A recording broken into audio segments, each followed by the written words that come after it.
গয়না বেচে বাস কিনে ৫৮ বছর বয়সে কন্ডাক্টরি করছেন এই মহিলা।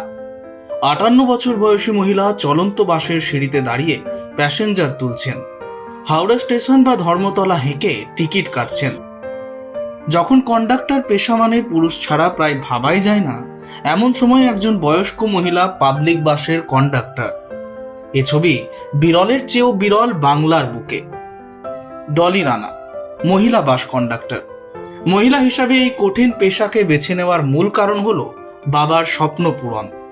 বাবার ইচ্ছে ছিল সামর্থ্য হলে বাস কিনবেন। বাবার সেই স্বপ্ন বাস্তবায়িত করতে নিজের গয়না বেচে এবং লোন নিয়ে বাস কিনেছেন। তারপরই জীবনের আরও কঠিন লড়াই শুরু ডলির। Bureau report, Angular news.